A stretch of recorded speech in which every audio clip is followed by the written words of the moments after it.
इन 5 स्थानों पर स्त्री के रोने से आते हैं महाभयंकर दुख और उनको दरिद्रता घेर लेती है। मित्रों, मनुष्य की उन्नति और खुशहाल जीवन के लिए बेहद जरूरी है कि वह अंदर से प्रसन्न रहे।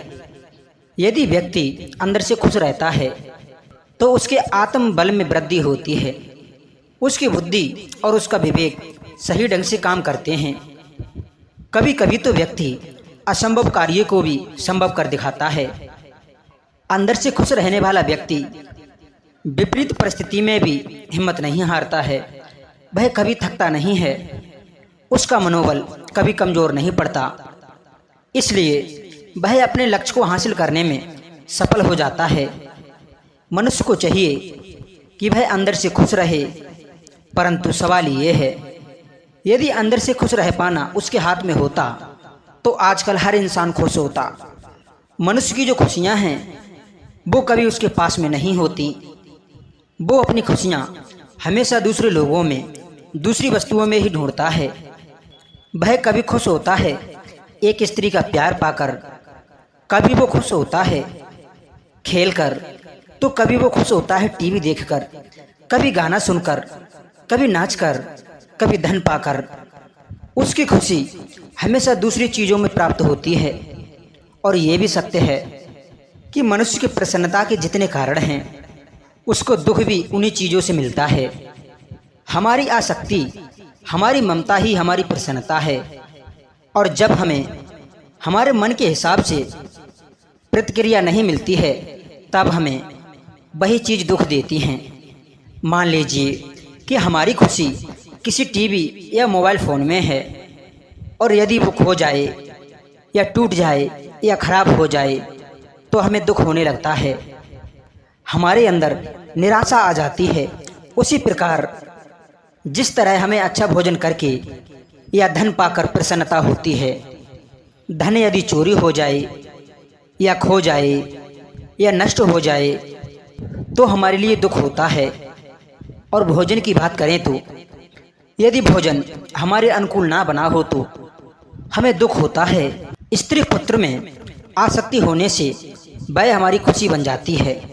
यदि उनकी ओर से आपको आपकी इच्छा के अनुसार प्रतिक्रिया ना मिले तो हमें दुख भी होता है। प्रिय बंधुओं, ये सब चीज़ें होती हैं हमारी अंदरूनी खुशी और अंदरूनी दुख का कारण है।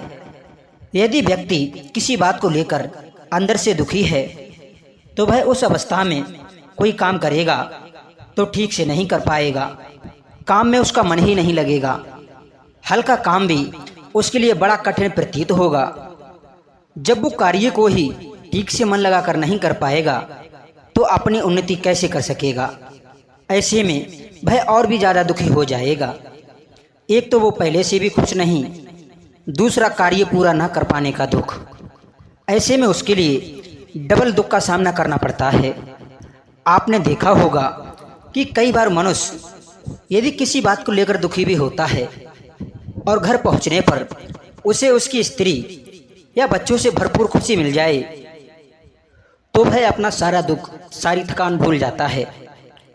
उसकी अंदरूनी खुशी उसके बाहरी दुख को अंत कर देती है। और यदि उसकी पत्नी ज़्यादा समझदार हो तो वह उसका सारा दुख भी दूर कर देगी और आगे काम करने के लिए उसे एक नई हिम्मत भी देगी। अपने द्वारा अपने पति को खुशी देकर उसके मनोबल में एक नई शक्ति प्रदान करेगी और अगले दिन वह अपने कार्य को बिना रुके, बिना थके बड़ी ही आसानी से पूरा कर लेगा।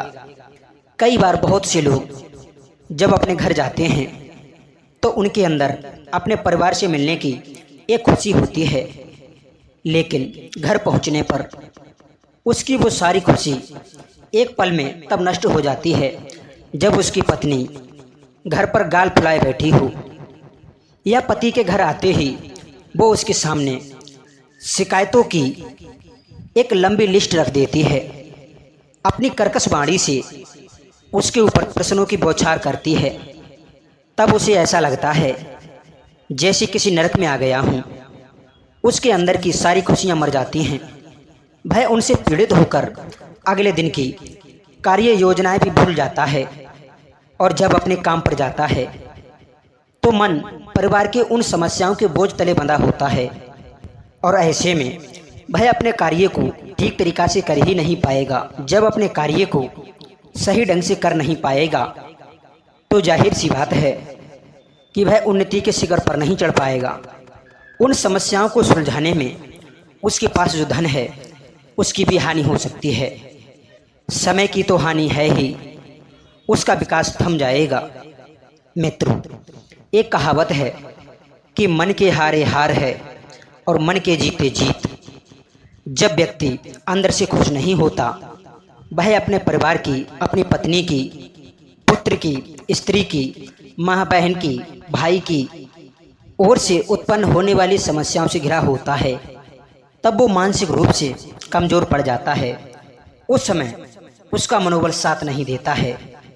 उस स्थिति में वह मन से हार जाता है और मन से हारा हुआ जिंदगी से भी हार जाता है।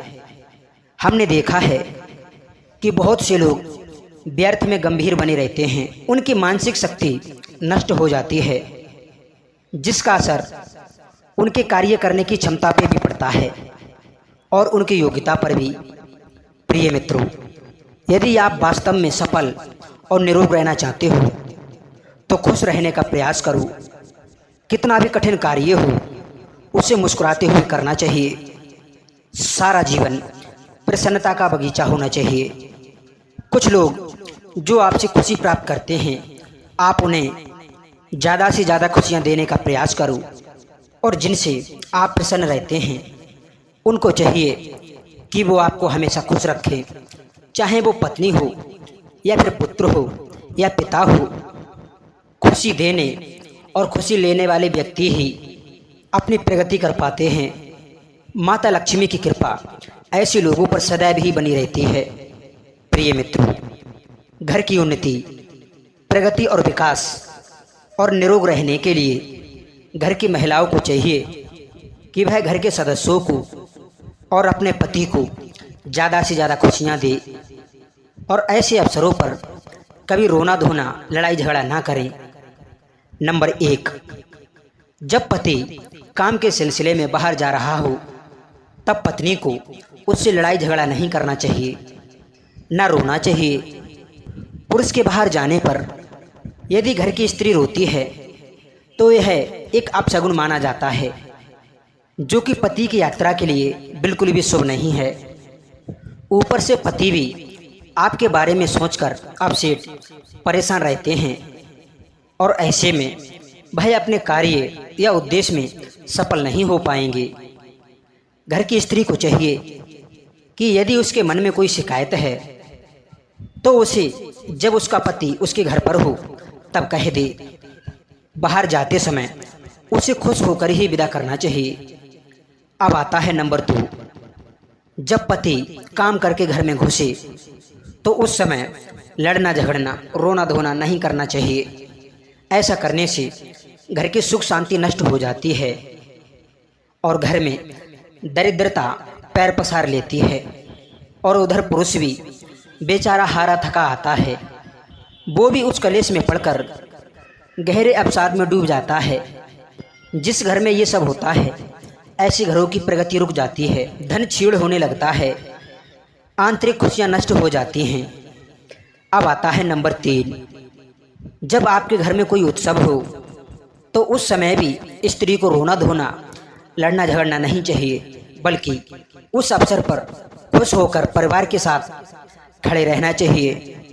ऐसे अवसर पर जो स्त्री परिवार के साथ में खुशी के साथ में खड़ी होती है, ऐसी स्त्री ही बुद्धिमान मानी जाती है।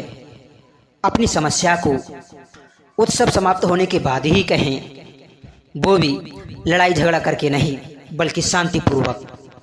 जो स्त्री घर में कोई उत्सव है तब रोती है तो उसके रोने से परिवार में अशांति फैल जाती है, परिवार के अन्य सदस्यों का भी मनोबल टूट जाता है। अब आता है नंबर 4, किसी बड़ी वस्तु की खरीदारी करते समय घर की स्त्री को रोना या लड़ना झगड़ना नहीं चाहिए, वरना उसमें नुकसान भी हो सकता है। और वह अपशगुन भी कहलाएगा। अब आता है नंबर 5। विपत्ति के समय स्त्री को रोना नहीं चाहिए, बल्कि हिम्मत से काम लेकर विपत्ति से लड़ना चाहिए। कई बार ऐसा होता है कि पति के हाथों कोई नुकसान हो जाता है तो महिलाएं अक्सर रोने लगती हैं। वो भला बुरा कहकर कोसने लगती हैं। नुकसान होने पर आपको कोसने से, लड़ने झगड़ने से वो ठीक नहीं होगा। हमारे देश में ऐसी ऐसी नारियां हुई हैं जो मुसीबत के समय उनसे लड़ने झगड़ने की वजह उनकी परेशानी में सहायक बनी हैं। राजा हरिश्चंद्र ने जब अपना राजपाट एक साधु को दान दे दिया था तो उनकी पत्नी उनसे लड़ी झगड़ी नहीं थी, बल्कि अपने पति के साथ विपत्ति में सम्मिलित हुई थी। विपत्ति के समय स्त्री को अपने पति को शांति धारण कराना चाहिए। जिस घर में धन छीड़ हो जाने पर भी प्रेम बना रहता है, उस घर से माता लक्ष्मी कभी विदा नहीं होती। इन 5 स्थानों पर यदि स्त्रियां रोना धोना, लड़ना झगड़ना छोड़ दें तो उनके घर में हमेशा सुख शांति बनी रहेगी, कभी आर्थिक तंगी नहीं आएगी और उनके घर में हमेशा खुशियां ही बनी रहेंगी। मित्रों, ये कहानी आपको कैसी लगी कमेंट सेक्शन के माध्यम से हमें अपनी राय अवश्य देना। हम आपको मिलते हैं एक नई ज्ञान चर्चा के साथ नेक्स्ट वीडियो में। आप सभी श्रोताओं को बहुत बहुत धन्यवाद। जय श्री कृष्ण। राधे राधे।